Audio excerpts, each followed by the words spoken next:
নতুন এই 20 টাকার নোটে কেন মসজিদ সরিয়ে মন্দির বসানো হলো, এই কারণে চাঁদপুর জেলার হাজীগঞ্জ ঐতিহ্যবাহী বড় মসজিদের সামনে দাঁড়িয়ে জাগ্রত কবি লিখেছেন অসাধারণ এক কবিতা। তো দর্শক চলুন তার কণ্ঠে সেই কবিতাটি শুনে আসি। মসজিদ সরিয়ে মন্দির বসেছে, তাহলে টাকার কি বেড়েছে মান? তাকিয়ে তাকিয়ে দেখছো তোমরা, প্রতিবাদ নেই কেন মুসলমান? হৃদয় আমাদের ক্ষত করেছে, মসজিদকে করা হয়েছে অপমান। হয়তোবা কিছুদিন পরে এই টাকার উপর বসে যাবে ভগবান। মসজিদ সরিয়ে মন্দির বসানো ছিল কি খুব দরকার? পারলে নূতন কিছু করে দেখাতেন, আপনি তো দেশের সরকার। হিন্দু মুসলিম ভাই ভাই হয়তোবা এই নিয়ে হবে দ্বন্দ্ব। বিবেকের কাছে প্রশ্ন করে দেখবেন, কাজটা করেছেন আপনি কত মন্দ। মসজিদ সরিয়ে মন্দির বসিয়ে এটা করতে পারে না কোনো মুসলমানের কাজ। ধিক্কার জানাই এই কাজের সাথে যারা জড়িত রয়েছে, আপনাদের কি হয় না কোনো লাজ? প্রিয় দেশবাসী, প্রিয় বন্ধুরা আমার, অত্যন্ত দুঃখের সহিত বলতে হয়, যে দেশে শতকরা 90 জন লোকের উপরে বসবাস করে মুসলিম, সেই দেশের টাকার উপর থেকে সরে যায় মসজিদ, বসে যায় মন্দির।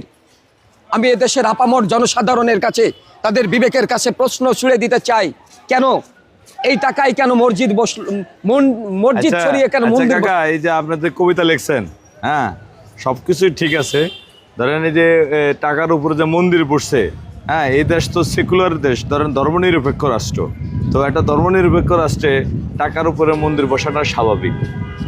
এইটা আপনি কিভাবে দেখছেন? এটা আমি দেখছি যে মন্দির বসাতো ঠিক আছে, নতুন কোনো একটা নোট আসতো, নতুন কোনো একটা নোট আসতো যেখানে মন্দির বসে নেয়, আর এটা নিয়ে কারোর কিন্তু কোনো দাবি ছিল না, কোনো অন্য কোনো ধর্মের লোকের দাবি ছিল না।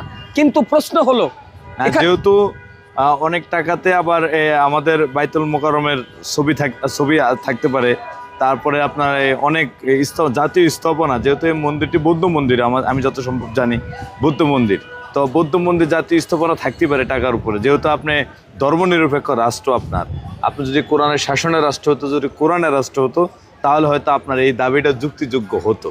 কিন্তু আমার প্রশ্ন সেটা না। আমার প্রশ্ন হলো, আমার বিষয়ে আমার যেটাকে আমার ইমানে ধাক্কা দিয়ে গিয়েছে সেটা হলো কি, যে নূতনের একটা টাকা হতো, 300 টাকার একটা নোট হতো, অন্য একটা টাকা নূতন করে গড়ে তোলা হতো, তারপর সেটা বসানো হতো। কিন্তু একটাকে সরিয়ে আর একটাকে বসানো, সেটা কি 20 টাকাতে কখনো কি মসজিদ ছিল? যে টাকাতেই মসজিদ ছিল তো 20 টাকার নোটে মানে 20 টাকা হ্যাঁ ছিল এটা ওই যে বাঘা মসজিদ, বাঘা মসজিদ ছিল। আচ্ছা, যাই হোক, প্রশ্ন সেটা না। প্রশ্ন হলো যে নতুন কিছু করে দেয়া হতো, তাহলে আমরা মেনে নিতাম, যেহেতু আমরা মুসলমান মেনে নিতাম।